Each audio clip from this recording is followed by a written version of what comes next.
Indigenous women? Well, I would hope that they would. I'll show you why.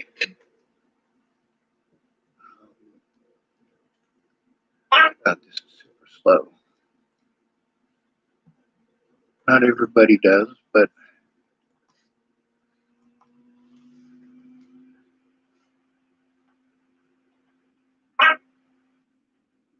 all right.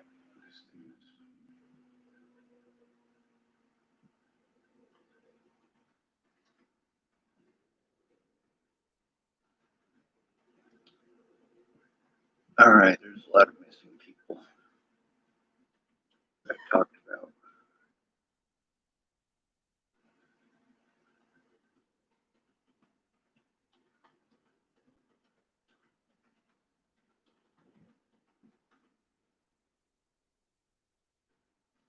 What the hell? I don't know why that's not working.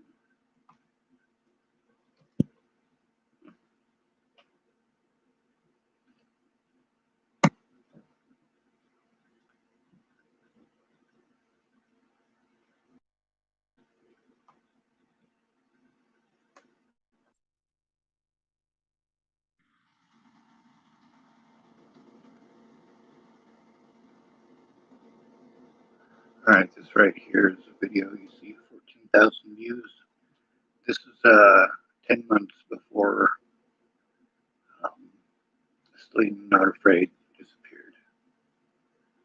Um, so it wasn't just her. K Sarah Stops Pretty Places. There's also, well, I was in Virginia on my birthday in 2016 at Elliott Coffee Grounds with Natalie and Alicia Bollinger. There was another woman who had disappeared from up there. She was traveling from Pierce County, Washington, where I was. I can show you the stuff up there from Pierce County. It wasn't nice. I have those videos with those officers on here. Some of them anyway. But this one, 12,000 views. That's 10 months after I made that video about the missing women of Hardin, Montana. Uh, Selena Not Afraid disappeared. She went by Selena Bell. Her sister um, Zoe was the youngest suicide in Montana history. She was 11. And she was Selena Not Afraid's twin sister. She had a sister who was killed the year before by a hit and run driver at the airport. And outside of Billings, I mean, her older brother, Preston Bell, was killed by police. It's, yeah, there's over 100 missing people from the area in like a 10-year period, and there's not a lot of people there. Just that one from the last security video. Yep, so that's why I put my hand over my mouth. That's pretty important. All right. Let's see. Now, what were we looking for? Yes. Now, these ones right here at the very bottom. These ones, St. Nance Danica, there's probably 60 to 80 of them there. And that all shows that I was trying to help and that they were pretending like they were going to help me, but they really weren't. And you'll see that later on. Some of that evidence is still in my phones too, which is good. This is from Shelly, that's the other stepmom, and there's probably 200 to 300 of them here. I gave the people's phone numbers so that she could work together to try to find out what really happened instead of trying to frame me for it, but whatever, you know. This is Miss Jerry, and this shows that I was communicating as best I could. And Miss Jerry I knew in real life before Natalie died, and Shelly I knew only by phone. Um, but here's the messages between me and Natalie Bollinger. All of them. I'll start with the gray top one. They're not even in the right order, are they? I guess you can see see. Oh, here it is. You want to read the white parts? Yeah. When is this? It says December 15, 2017. Yep. Go ahead. She says, Sean, it's Natalie. I don't want to call. I don't want to text. We need to meet at Starbucks on Pearl. If you're free, let me know if you can.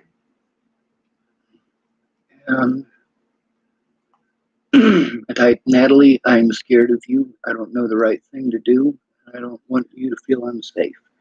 I stayed here instead of going to see Moose in North Carolina so you wouldn't have to be scared of me being so close. You being in Boulder scares the shit out of me, and people in Boulder being mean makes it uncomfortable to go there. The police station or maybe somewhere public. It's not Pearl or the library. My work. My car is broken, so let me know when and I will try to make it. So she says, I just want to talk to you so we can stop fighting and stop all the crazy. Let me know if you can meet me tomorrow. I typed, yes, ma'am. What time? And I am scared of Starbucks on Pearl since when you rescued me. Is Starbucks on University and Broadway okay? Maybe the cop shop. It would be nice to go to Boulder without fear of being assaulted again. I don't know what you mean about assaulting you. I'll be at the street Starbucks? Oh, Starbucks on Broadway and University at 2 p.m. I typed, okay, thank you. I'm sorry, Miss Natalie. I really am getting help. See you then. And then on December 16th, 2017, I typed, this is the actual day. So I walked over a hundred to this meeting. I typed, I had to go see Miss Peaches. I typed, I had to walk 60 blocks, but I made it to my ride.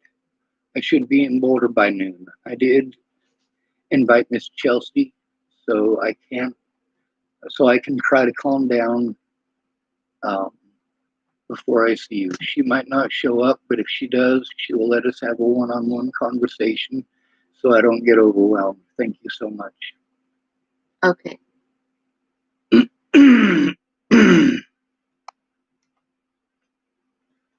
I got called into work for 2 hours, so I'm probably going to be there at 3. I hope that still works for you. I typed, yes, ma'am. Thank you for letting me know. Most folks don't show for 3 days, then bitch at me. You were good. Chelsea had to work, so it's just me. I'm on the way 30 minutes. There's a little bit of traffic. Be there ASAP. I typed, fuck driving, or fuck hurrying, drive safe. And then on December 28th, because mind you, that was when I got the protection order. That pissed me off because I didn't know that somebody could get a protection order all the way from Virginia to Nebraska. I'd been trying to get one from Nebraska to Colorado with Tim Beeson for a while, but that didn't really seem to matter to anybody. They're like, oh, you just need to man up, or you just need to love yourself and whatever, you know. Um, but this is, I was at Miss Peach's house, and Miss Peach's, we were going to work on this stuff, the situation with Natalie, and trying to get the police to do something after dinner. But before we got started with dinner, I got a call from Broomfield PD saying that Natalie was missing.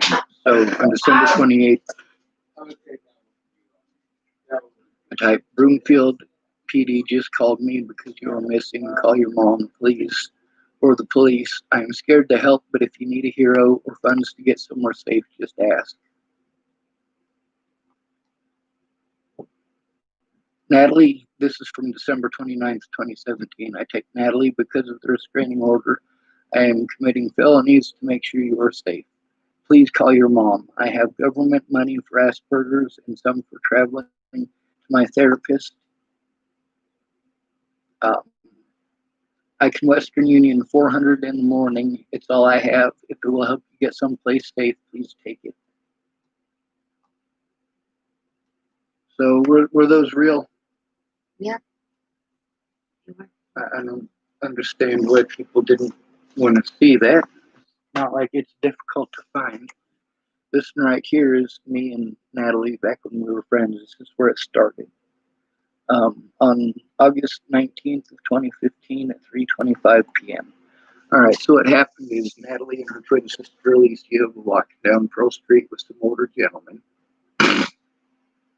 They saw me and they ran over and insisted on giving me a hug and giving me their Facebook information and telling me to hit them up. I didn't know how old they were. I just knew that I ran them off years earlier for. There was a guy named Arturo and a guy named Emery, and you'll see some of their stuff in here too. It's all over the place. When people do shit like that, I kind of keep tabs on them. Sorry, I'm looking for something to clean under my nails, but it's all right. So this right here is between me and Natalie from when we were still friends. The very first one here, I typed Ola.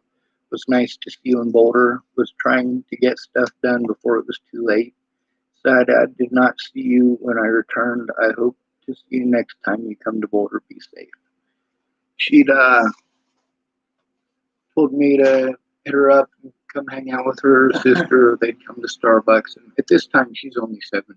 I didn't know how old they were. It wasn't really something that I told them I'd message them, so I messaged both of them. I kept my word. And then 8 months later, she was messaging me. Go ahead. This is, she says she accepted my friend request. Go ahead. Alright, she said, "Hey man, I don't know why, but I just saw this. I was so excited when I saw you last time. I have about you a lot." Just heard. "I have about you a lot through the years. I hope you're doing well." I typed, I'm trying. This is April 8th of 2016. I typed, I'm trying. I suppose that is well enough. How are you? And by the way, she was 18 by the time she sent that message. Before that, I couldn't even remember her name, which is part of the reason for not sending any more messages. But go ahead. She said, "I'm good, a little stressed with work, but it's all good." I typed, I get that. Not working due to back issues, but trying to find a job. Artwork doesn't pay well. Trying to make a Lego set for adults takes a lot of time, hoping to make boats and such. It's really cool, man. Being an artist is hard to live off. I tried. I had to get an office job. I typed, I'm trying for both. I love doing art, but I love to eat as well. Oh, all right, I went the wrong way. There I go. Okay. She said, "No kidding, dude. These are some I've been working on." Type, nice. I started off as a portrait artist doing mechanical stuff now. Rad. "I had a crazy dream about you." That was on April 16th, by the way. Ah. And I typed, did I turn into an apple? April 16th. Yep. A guitar case, actually. Haha. It felt like I've had that dream before. You showed up to this, like, magically pub. Sorry. You showed up to this, like, magically pub I was in, and I freaked out and ran to you. And did, uh, you didn't want anyone to know you were me, so you turn into something when people. Well, she does a lot of typographical errors. A lot of Yeah. phones do that. So she said you didn't want anyone to know you were W me, so you turn into something when people would. Oh, that you were with me. Okay. Oh, that's what it means. Yeah, the W. I don't know. We weren't dating or boyfriend or girlfriend or anything. We were just friends. I guess she meant like with as an accompanying. Maybe. Go ahead, though. It Alright. makes sense, though, because when they were kids, I was always trying to run them off they were hanging out with the bad junkies. Go ahead. Yeah. So you'd turn into something when people would show up. It was really odd, but it felt like I missed you a lot. I type that makes me smile. I'd rather be a guitar than an apple any day. People don't eat guitars. Haha. It was interesting. I don't understand it.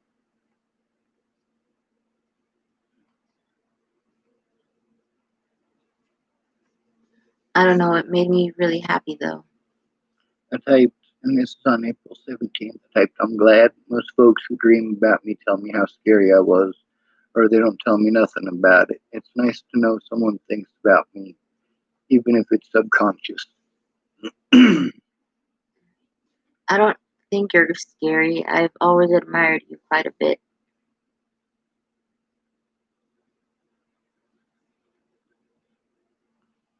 I typed, because I talk trash at hobos bigger than me, or because I'm funny. Just kidding.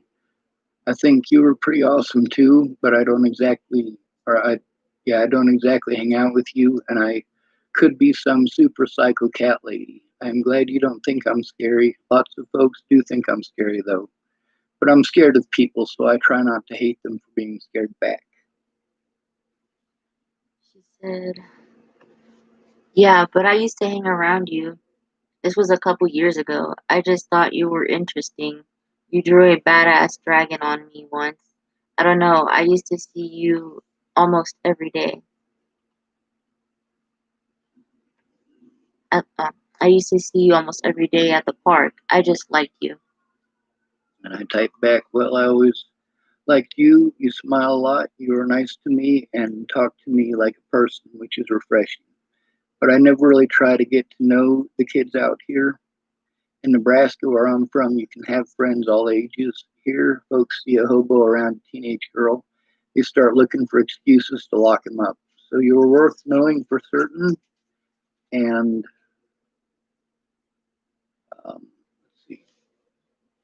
So you were worth knowing for certain, and I am sorry I did not spend more time learning about you as a person. She said, I understand, man. I was younger then, too young to be down at the park every day. And I absolutely agree with that. Her sister agrees with it too, and you get to read hers as well. I type for sure. I try to put on the sick old man routine, but most of the girls who hang out attract boys that age, and pretty soon there's little boys and little girls in sleeping bags with old creeper drunks. I'm not effective enough at scaring them away, I guess. Yeah, I don't like seeing that shit. I type me either, which is why a few of us try to discourage little girls from showing up. Still, I know who is good to me, and I choose to be good to them. You have always been good to me. I don't drink or mess around with um, I don't drink or mess around with drunk women. It just ends up bad. Worse if she's 12. Yeah, there were a lot of dudes doing that to girls when I was down there. But yeah, that shit is always gonna happen. And type true. It was very good to see you when you got back to Boulder. And having seen you twice since then, let's see, not at the library, I'd say you were doing good. Because the library was where they were selling all the drugs. Really? Yeah. I live at Starbucks, though. Makes sense that this is where I usually see you. How have you been? By the way, it ended up not being her that I had seen the second time. It was her sister, Alicia, who is with a guy named Pierre that we know. And he pretty much just chases vagina. I type, well, since you're an artist and not 12, my number is, and then I type, feel free to send me pictures of your drawings. And her sister showed me her ID. I knew they were twins. So I knew they were both at least 18 years of age, and therefore it was okay to talk to them like human beings. Feel free to send me pictures of your drawings or even just cool landscapes if you ever catch a good sunset or thunderstorm. I haven't figured out how to download my pictures from my phone yet, but as soon as I get it figured out, I'll send you some pictures I'm working on. I started as a portrait artist. She said, "You must have seen my sister. She's in town, but I've only seen you once since I've been back." That was the time they'd give me their number. Um, oh, sorry. Um, I saw you and your sister and two gentlemen on Broadway in Pearl when you first got back, and thought it was you the other day with Pierre, but I also thought I saw you walk past Starbucks a time or two. That was my sister with Pierre. I typed, well, now I get to feel like a turd. Honestly, though, after not seeing either of you for a few years, I don't feel too terrible about confusing you at a distance. Um, if we hang out every day and I still got it wrong, I'd probably have to get my head checked out. She said, "LOL, it's cool, dude." I typed, yeah, it looks like I turned out not to be an apple or a guitar case. Oh, I went down, didn't I? It's a picture of a boat I sent her. She says, "That looks really neat. That was seriously one of the most interesting dreams I've ever had." I typed, yeah, I'd like to blame myself for being so awesome, but you were the one who had the dream. I often have one where I'm cuddling, but it's not really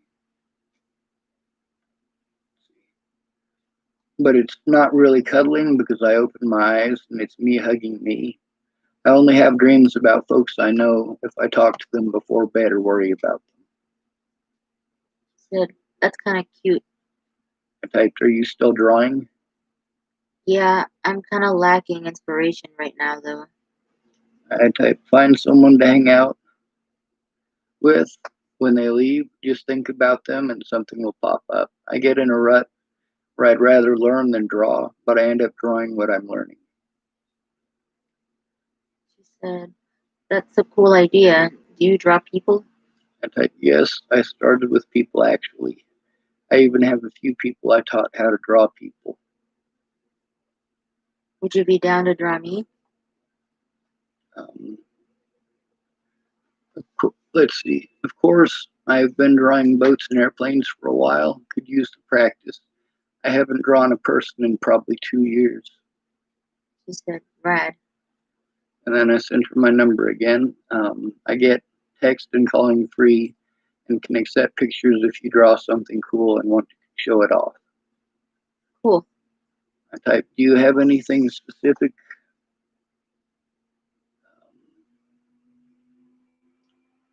I went the wrong way.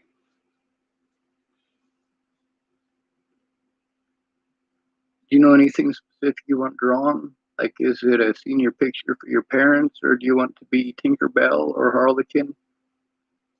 Haha, I don't care, man. Whatever you want. And then these are some pictures she sent to me over. Down there, those two. That's her favorite. Oh, go ahead. She said, "This is my favorite picture." I typed, well, I can see what I can come up with. Like, I like all three of these. Might put a rainbow in your hair. Haha, cool. Her sister actually did end up getting a rainbow in her hair. Hmm. I typed, I'm back in Boulder. This is April 27th, 2016. I typed, I'm back in Boulder. Might not be drawing for a few days. Got to earn coffee money so I can sit and scribble. And then I typed hi. She said, "Hi, haha." I typed, saw my friend Nate on, clicked your face on the messenger instead. Hope you did not think I was ignoring you. How's work? Oh, sorry. She said, "You're good, dude. It's not bad. Not very busy today.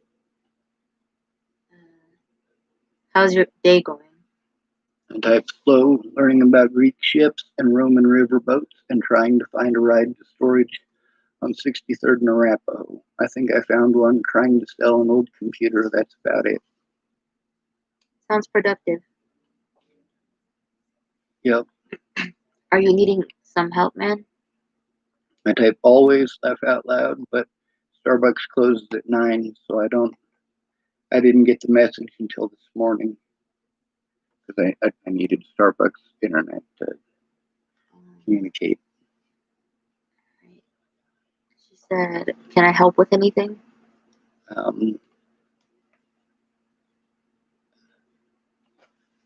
And that's on the 28th, of course. I typed a no. You got a vehicle. I still don't have a ride to storage.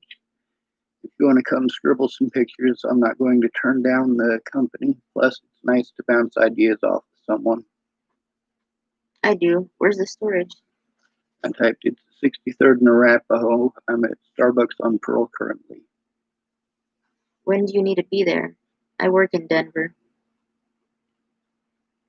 Anytime today. They close at 4, but I can leave it in the drop-off box if it's after 4. Was due 4 days ago, but they have a 5-day grace as long as it's in before 2 p.m. tomorrow. I don't get off till 5. Wouldn't be to Boulder till 6. I typed, that's okay. I'm too broke for the bus and too broken to carry my gear that distance, so I'm not going anywhere. I've been pretty much stuck on this block for about 6 months. That was after I hurt my back. That read wrong. What I meant is I'll be here, nothing else going on, and nobody else has a ride, so I can wait as long as it takes. Okay, I'll try to come today. All right. Thank you. I wish I had bus money, then I wouldn't be begging for rides. On the bright side, it's hope. I got you, man. No worries. All right. Well, that's just a good start. And it pretty much stays like that until a couple of days after my birthday, when I get my vehicle stuck there. It just sucks. But I was severely dehydrated by that point, and that's over in the hospital records that he just sorted through. So now we got to go through, and I really did need it according to county, but as long as it's separated the way it is, I can still go through it. Let me see.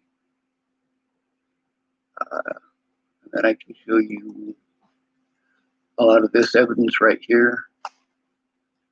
Like this, these are just audio recordings. And there's a lot of these files that are just audio recordings. I believe these ones are over here are videos that need to go into this. And these ones as well. At least I'm hoping they are.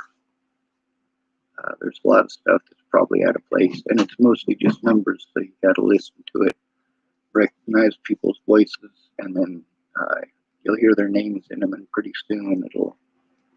You see how many are in here? And those are like just voice recordings. Yep. And here's Aunt Mary. Here's an alcoholic. Here's, let's see, those two there are. I have to open them up, but it looks like. 3 hours and 45 minutes. Yeah. And this one is 54 minutes and 53 seconds. This one is called Nap Bug. That's At least. a lot of, yeah. It's pictures and screenshots of evidence. This is that terrorist guy, Gagasian. That's where his file is, part of it. Joanna Taylor is somebody that I went to for help. Let's see if we can unpack this zip file.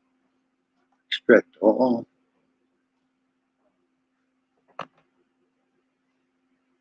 Extract. And had some conversations with Joanna Taylor, who was somebody who was supposed to help. Well, before Natalie was ever killed, actually. Most of these messages are from before Natalie was killed.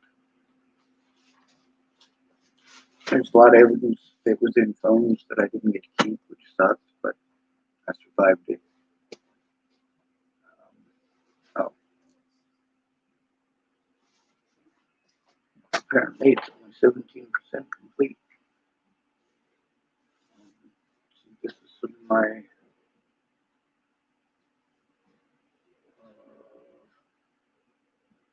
amoxicillin, Anderson, Robert J.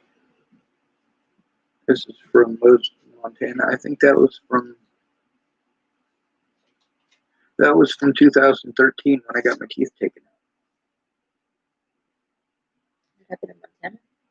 Yep, I was staying at Miss Jerry's house. That's the lady in these that I was just showing you in the pictures on this. There's a lot of that. There's also a lot of the people that threatened me. There's about 300 or 400 screenshots just between the messages with me and Natalie before she ended up dead. So like, there's quite a bit of reading. We only got 1/10 the way through it, if that. I mean, there's a lot. Nearly all these people that I've been talking about, I had evidence of their stories. Every one of them, I had evidence of their stories when I first told it. And even now, thank goodness, there's a lot of stuff that was on devices that were, thank goodness, automatically hooked themselves up to different things on the internet and downloaded it elsewhere. So there's a lot of stuff that I was like, oh man, you know, this is devastating. I don't have this evidence anymore. It's been destroyed and I really super need it. But then it ended up in a situation where I was able to find it, like that picture thing I was just showing you. That's because it's attached to my file. Well, that means I can go back and take a look at it at any point in time because it's part of my online profile. I just don't know how to share it with everybody. I was trying to increase my Google OneDrive or whatever it is, this thing here, because it's full. You only get 5 gigabytes or whatever, and I can upgrade to 100 gigabytes for $70 a year, but where did all my money go? I already do that now. Yeah, all my money went to the police and the courts and my other predators. Woo-hoo. With Wi-Fi, you could probably email some of these things. I'm pretty sure there's like a limit on the size of the file, but smaller files, maybe. We could try to test it out on my email, see if it works. Yes, ma'am. But this computer, it'll automatically hook up to my profile. So you shouldn't need the codes, but I did write them down for you so that you would have them. There's a lot of stuff between myself and people like Terry Jeffson. Everything is pretty well time and date stamped. It's just, it doesn't say who it's with. This stuff is all screenshots between myself and other witnesses as well, because I was trying to organize it into categories. This is Joanna Taylor's in specific, as well as a conversation with her. This is a few videos that I don't know if they necessarily go in this file, but this is all screenshots with me and Joanna Taylor Smith. Like this one right here, I can recognize it as being from when I was in Virginia, and I can prove that by showing you the Care Bears that are doing the Care Bear stare. The Care Bear stare. Oh my god! I have to show you.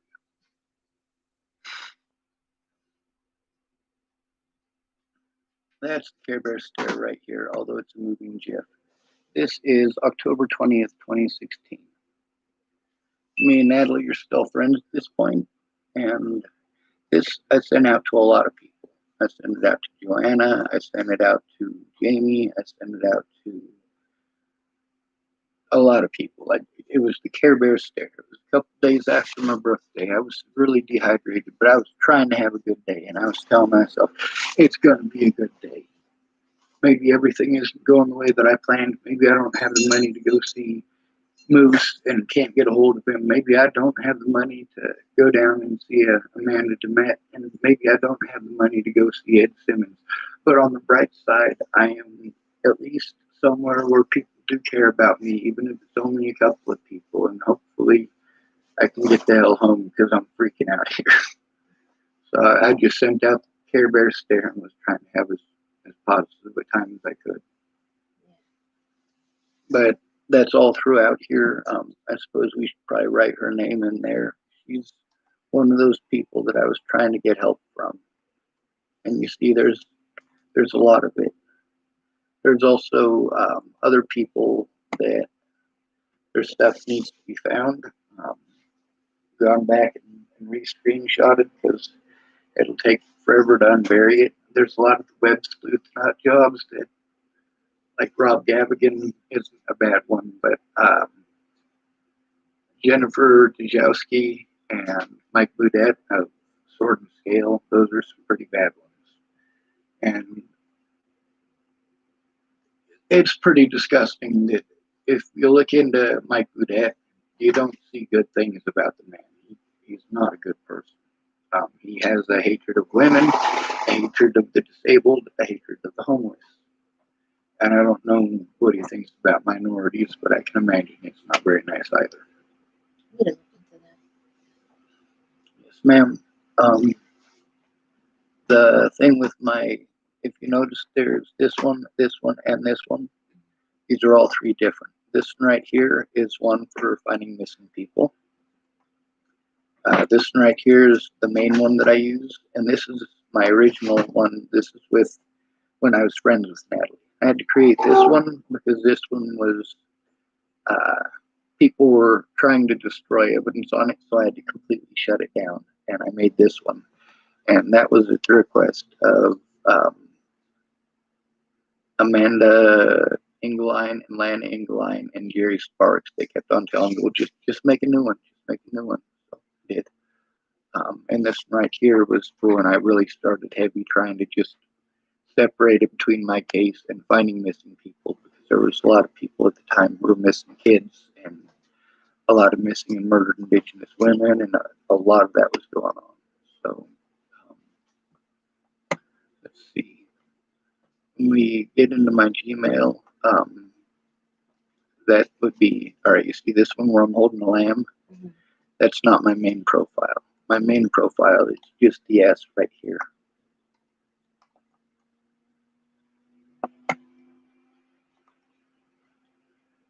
And I will tell you it's not connected.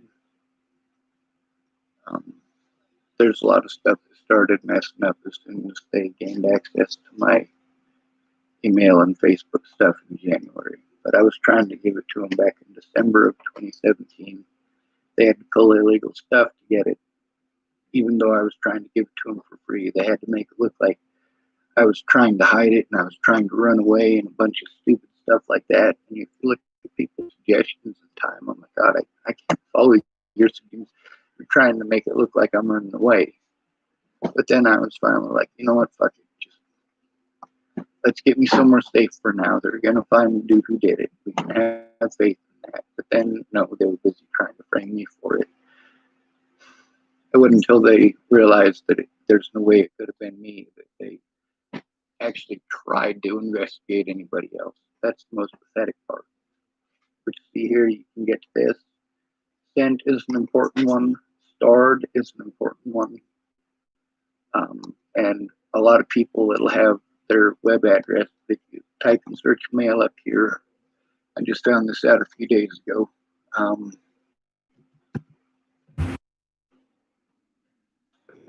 That one doesn't work. I'm sorry, you have to plug your keyboard into it. But this is all stuff that's super complicated. All right, this is Danica Garner. This is her email address. So this is the messages between her and I. If it ever comes up, it says loading. A lot of the stuff was sent to a lot of different people. It's evidence. This is Anna. This is,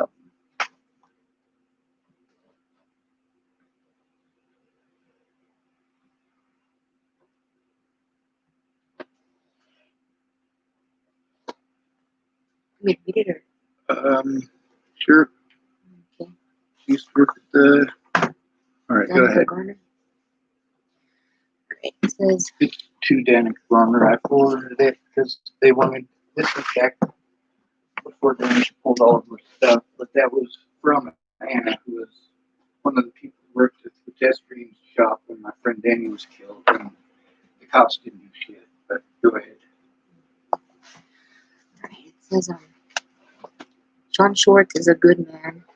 He has never said an unkind word to me and was always appreciative of the smallest of favors.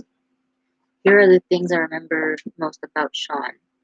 He would always ask to use our bathroom even though he knew the answer would always be yes. And he showed me his amazing artwork. And I asked why he didn't sell it, and he explained to me all the permits necessary and that he couldn't afford them. And I thought that was extremely tragic. A man in that situation with that talent who couldn't utilize it was just depressing. The memory that sticks out to me the most was when his friend died behind my workplace, and I had never seen a dead body before outside of a funeral, and I cried and cried. Sean told me he didn't want to hug him because he was dirty, but that was the last of my concerns. Sean cared about this man, and I didn't know him, but I saw his demise, and I wanted Sean to know that that mattered to me. It was the most painful thing to see a man die and his friend not think I would want to hug him because he hadn't showered. Sean has been through so much but always maintained empathy, and that is astounding to me.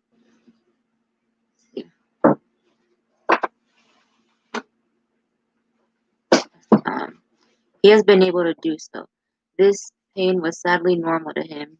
I have always wished the best for him, and I do now. He has always tried, always overcome. He has never given up, and I admire him for his resilience in the face of adversity. In addition, I'm so sorry that he has ever felt bad for having to ask for help. He always tried to help himself, and just because he hasn't always worked out doesn't mean he should have to feel bad for that. Sorry, I'm a terrible reader. That's okay. But at least you're making an effort. A lot of people don't. That's see, a lot of people can't speak at all when they know it's being recorded. Like they get super quiet, super scared, and like Meg was saying, she's afraid that if she gives some advice, it will be taken wrong. She doesn't want to get in trouble for that. So, with a lot of this, it's a matter of being able to find it. And there's two different emails, and they're on my phone. I'll write both of them down for you two right now. Um,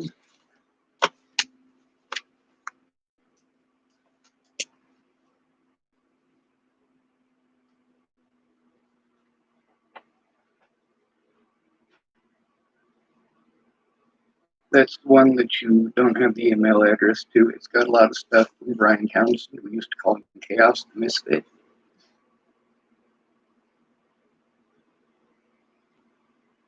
And I don't remember what the other one is at the moment, but you remember my original one, right? Yeah. All right. There's also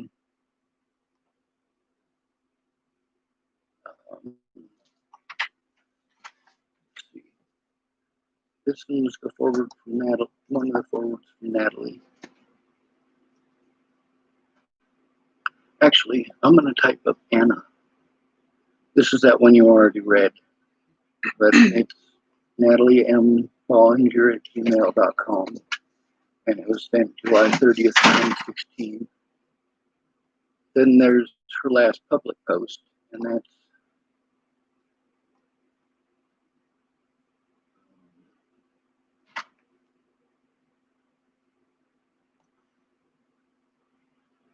God, it's taking its bittersweet time.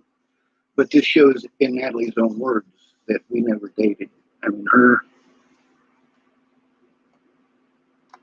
the jerks in her life pulled as much BS with her as they did with me. And that's really sad and pathetic. Most of these people are her family. They're supposed to love her.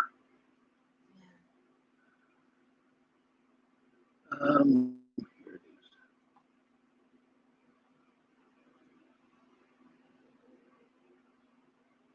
Let's see.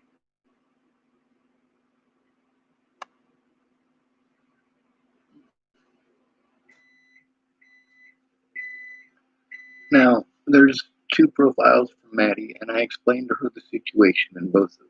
Hey, people are hurting me. I'm getting treated like a child molester, so on and so forth. But she didn't care about that. Of course, she was on meth too, and she wanted both of those girls to herself. She wanted a sexual relationship with them. So there's that. But here's her last public post. And this is the Michelle Brannick profile. I made that one. Actually, you can see it right here. It says, I made this account so I could get rid of my real Facebook permanently. It didn't work. I hate Facebook. That's in that screenshot there. And that was because I was trying to get help. There's a lot of stuff on here that review previous comments. I'll have to close out Maddie and Amanda, but we'll be able to actually read some of them. But if you go all the way back to the beginning of the comments, which takes a while, you have to hit this a lot. You know, there's 2.6 thousand comments. Yeah, it takes about 2 hours just to hit previous comments all the way back to the beginning of it. Oh, that took me back to my page. I don't know why.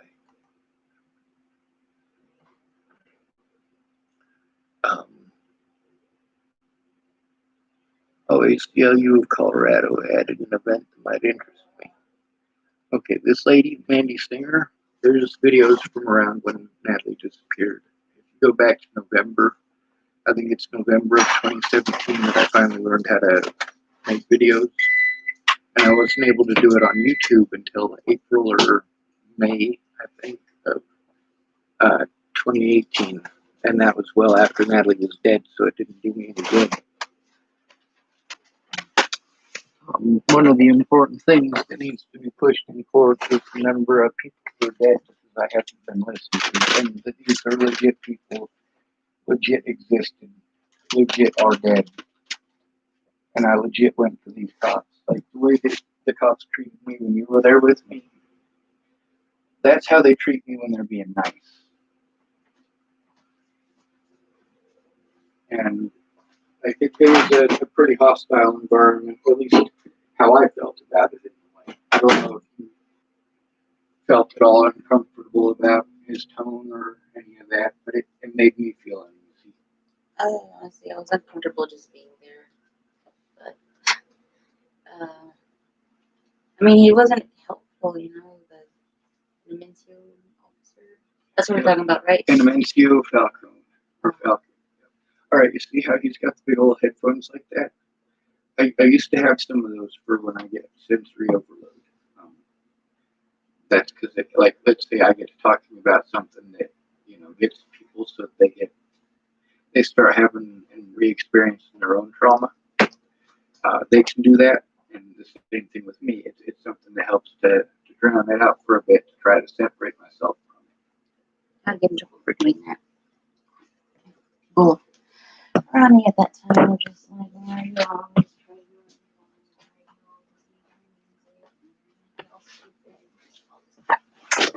Oh, yes, ma'am.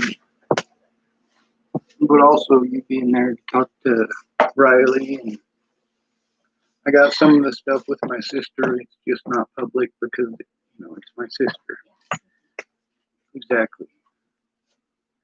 Now, all the stories that I told at the beginning are true, and finally, you know, 8 months, 9 months after Natalie was dead, those people finally came forward. At least it was in phone calls that I was able to record. It sucked that I had to put them on YouTube. But I told them, don't tell me anything you're not going to tell the cops. And I'm not going to keep secrets. People are dead. And I have stuck to that. I'm not going to keep secrets if people are dead. That's just Plain and simple. These are my loved ones. As far as all the stuff that he just went through over there, I got to go back through and pull out the stuff from each individual county and try to separate it that way and into dates. Oh, Mr. Restricted Asshole again. Let's see how many times he's called. Let's see. Let me go through your stuff. Since the last time, all right, here's 625, 806. It's 806.7 now. There's a lot more. There's at least your name's on there. What do the rest of them say? Restricted.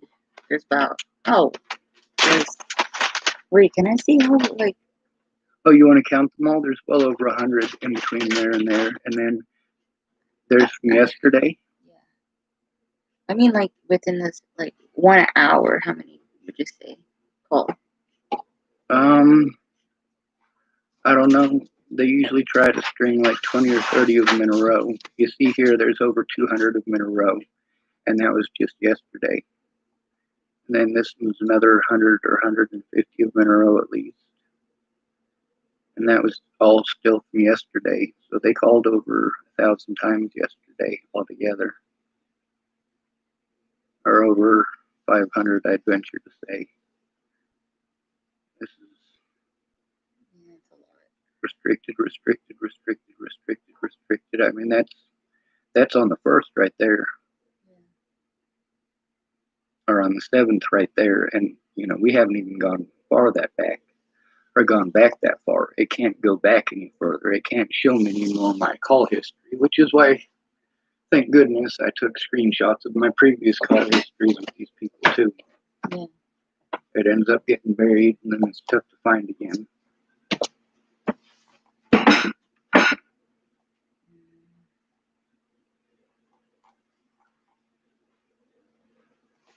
That right there is David Lane.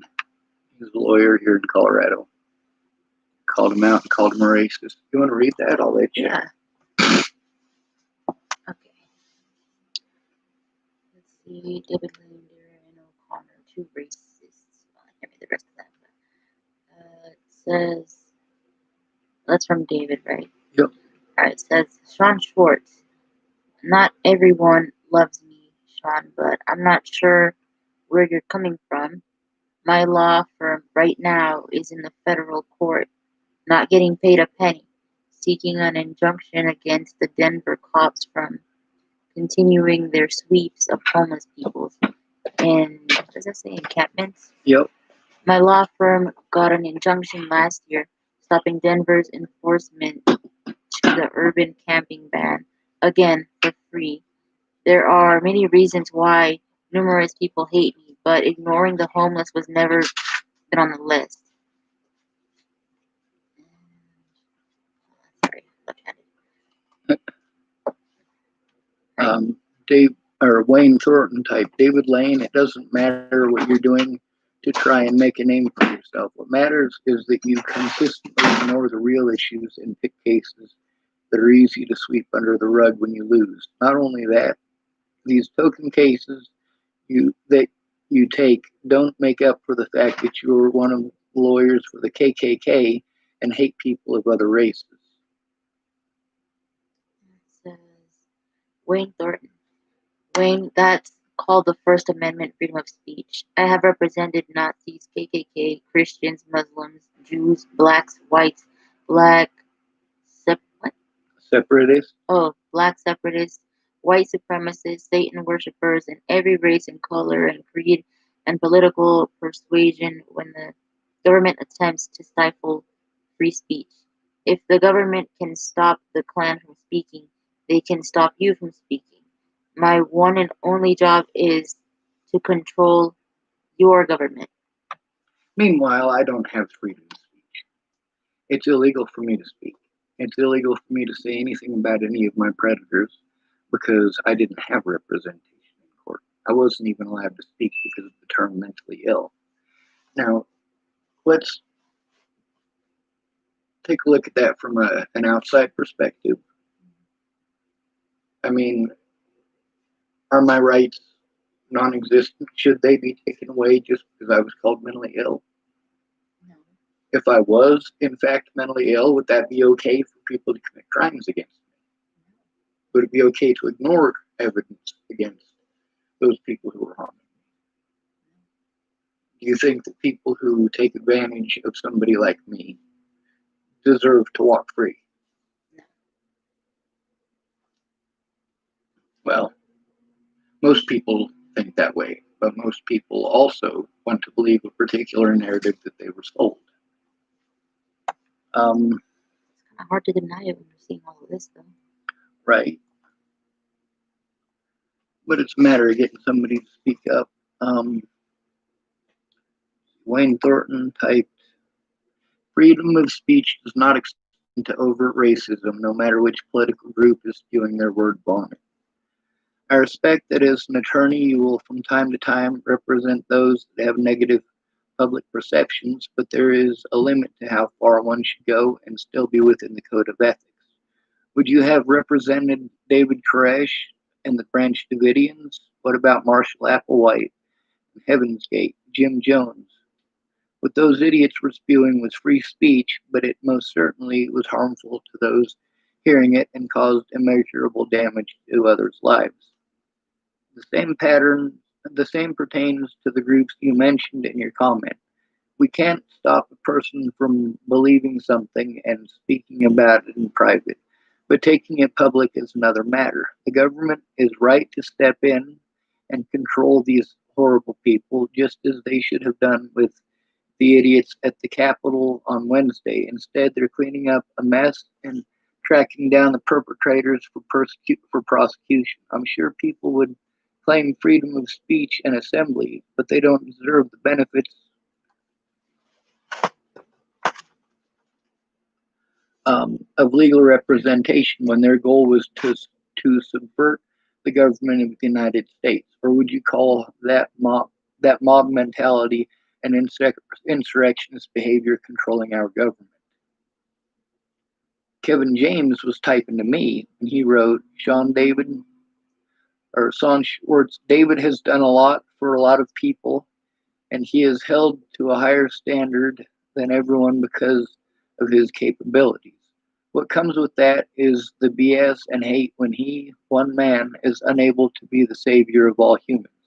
The only problem is there's only one of him. We need 1,000 Davids in this world. Yeah, well, unfortunately, we've got a lot of Goliaths. And the Goliaths are a bunch of little pipsqueaks together to destroy human lives. Getting good people to get off their ass is probably the biggest pain in the ass in the world. Good people are afraid. They got quiet voices.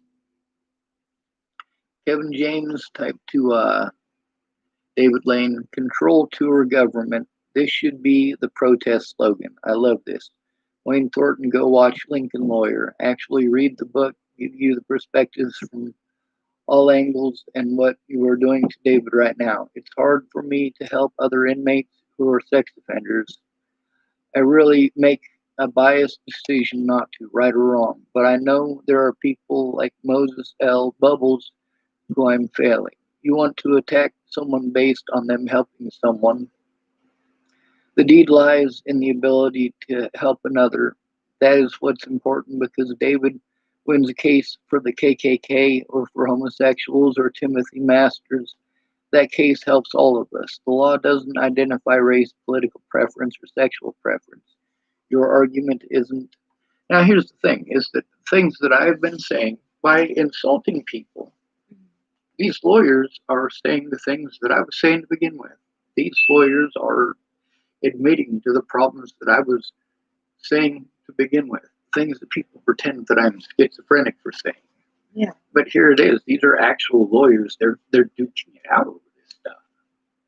You know, the thing with the sex offenders, I'm not on the offender registry because I don't go touching around little girls or little boys. I don't go to a party and say, hey, she's passed out. I wonder if I can get her pregnant. You know, like Yeah. there's a reason I'm not on the sex offender registry. Now, the other thing is, in this one right here, I've got a lot of evidence in here that is from Let's see, Jill Gookin, for example. Oh yeah, that one doesn't work. I keep Forgetting.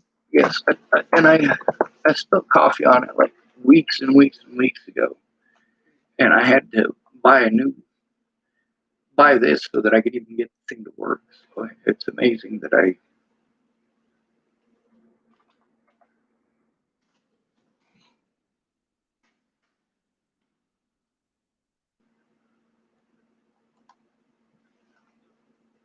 All right, Gookin Law. This one right here. You see all those attachments? Yeah. All right, we need to find a way to forward all of this to Meg? Meg. Yep. If we can do that tonight, Okay. that's pretty important. Should This probably is all, save that time. yep. I'll keep it open. That way it can be searched through because there's a lot more in there. And this one will go for either Zoe Tanner or Catherine Hay, maybe, or Pamela Cardi.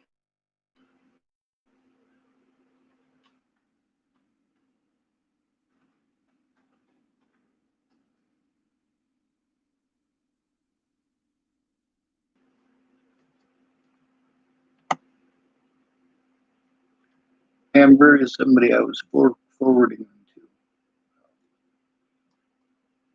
Let's see. This one talks about Clearview and Lolatai. This is the protection order. This one's a shitty one here.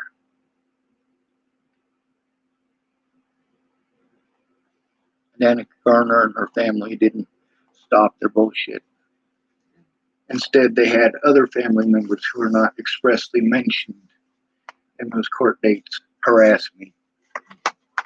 This is something they've continued to do the whole way. All of these people had other people do their dirty work. I'm like, hey, let me defend myself. Let me defend myself. Stop attacking me. Stop assaulting me. Allow me to defend myself. I am a human being. Please stop harming me. You are costing me time. You are costing me money. You are costing my mental and my physical health. But they just, right, they couldn't get it. So for these right here, it'll be difficult unless you get all this information. This has a bunch of screenshots here of paperwork, court stuff. That you listen to the conversations, you realize this is all BS. These ones right here, I think were ones that I was trying to send, but it was too big to send it.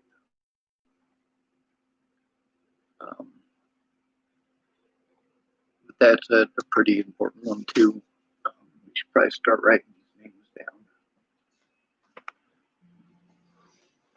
Although they're all written down in those piles over there, it would be easier to separate it into the different people that I had to deal with.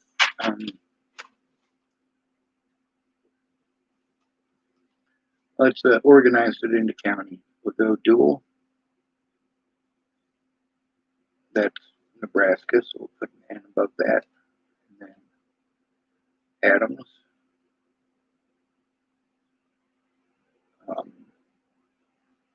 That's Colorado. And then we've got Boulder County. Then we got Arapahoe County. We also got Scottsbluff County in Nebraska. I forgot about that one.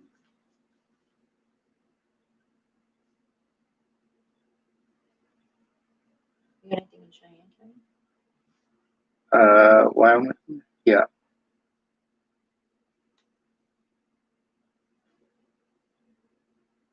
I was just because the papers I recognize Cheyenne. I mentioned it just now.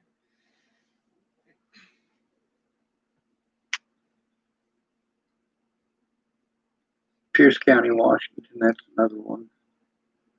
And now Larimer as well, right? Or is that something else?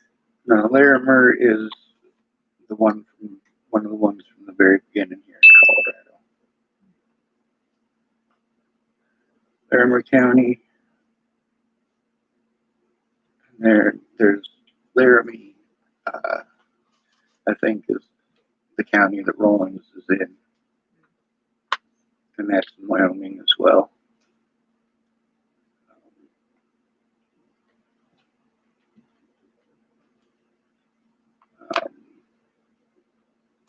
This is all stuff that without a lawyer I wasn't able to do anything, and these are all places that I had problems because of what happened in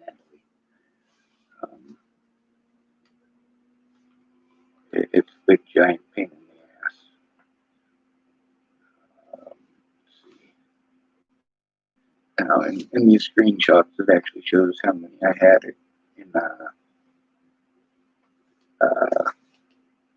Larimer County. It was Zoe, Tanner, and Stephanie Cotton. I had to try to memorize these names best I could. What were they? Public pretenders, public defenders. Let's see, and Catherine Hay.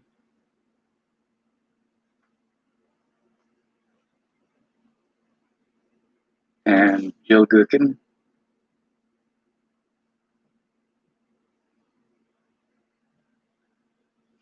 And then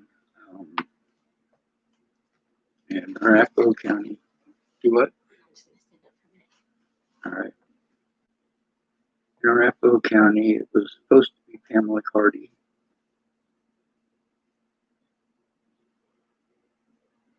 Steve McCrohan. That's what that is with. They literally played stupid, and you can see it in those emails. They literally played stupid until the 2-year limit was up, and then like 6 days short, they sent me my info. I'm like, oh my fucking god! Because legally, you gotta file that shit 7 days beforehand. There was no way that I could. Pamela Carty did more to help my predators than anybody else through this, other than Candace Bondurant. Let's see. In Adams County, I was not allowed to go to that court date. In Dual County, they keep on crossing out my court dates, and any of them that have witnesses that can show that the Dual County or any other police department did anything harmful or wrong, they drop the case so that I can't have that court case. I'm like, Jesus, I need help showing this stuff. There's too much of it. You guys saw that pile over there. It's easier in Dual County, isn't it? Because of how small the area is, or no? You'd think, but they still don't want to do their jobs. Ventus got to see the KKK stuff I was showing them about Chapel. That wasn't a joke. Oh, I didn't show you that, did I? All right, well, let's check this out. Where's, oh, it's behind you. Okay.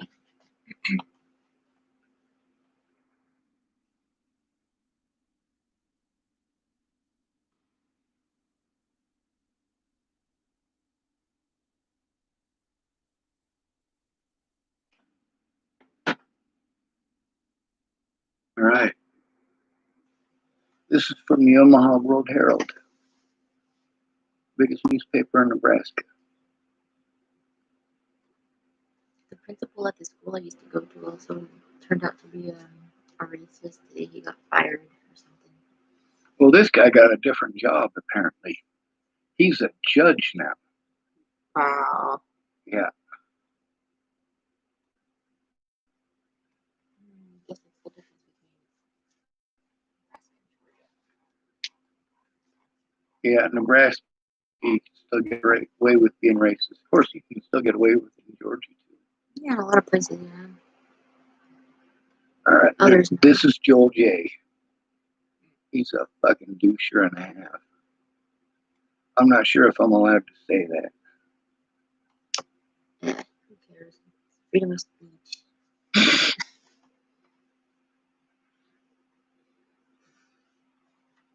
No matter what, these people who I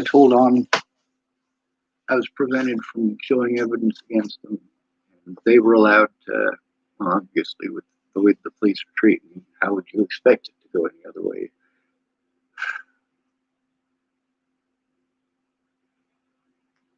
I still ain't earned my black card, though. You got no idea. As a kid, that was like the big thing, like in the institutions or in the lockups or in the foster homes. You make sure you don't take away a kid's black card, because in the black kids in there are going to treat that black kid worse than they treat the white kid, and that just ain't cool. Like, you ain't allowed to eat with the black folks. You can't go to the black folks' pod. You can't play spades. You can't do nothing. They done revoked your black card. Even if you are yourself black. Well, you can only have a black card if you're black.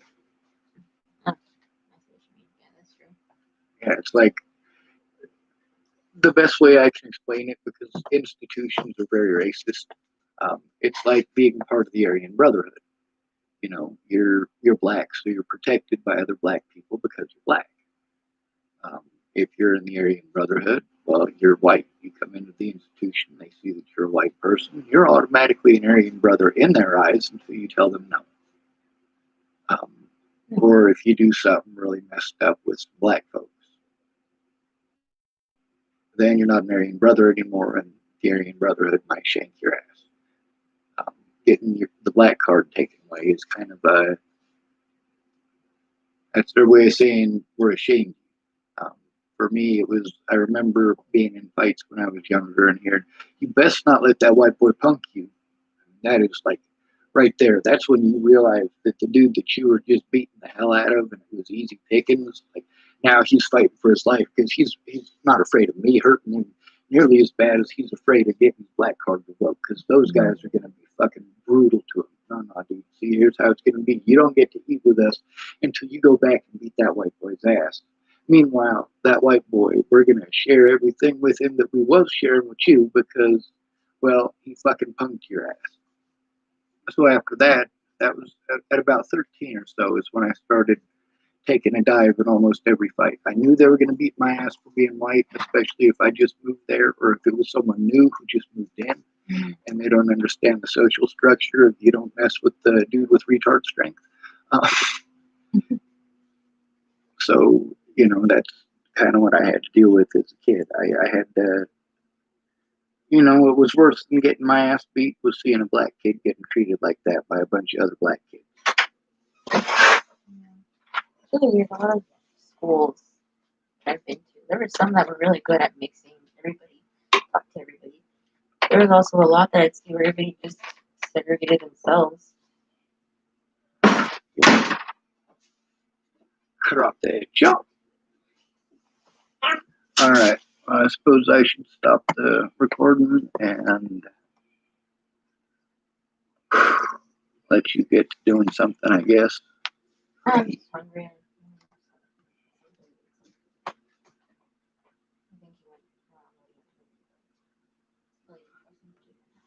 Oh, someone held this says this message is held for review. Beltane Osiris. My dad won't leave the basement. What? I don't know. Maybe he's a troll. Maybe he's somebody calling out for help. I don't know. Maybe he needs you. Oh. Yeah. I don't think anyone in this house is Beltane Osiris. Maybe they're being sarcastic and funny. I don't know. But we'll end this.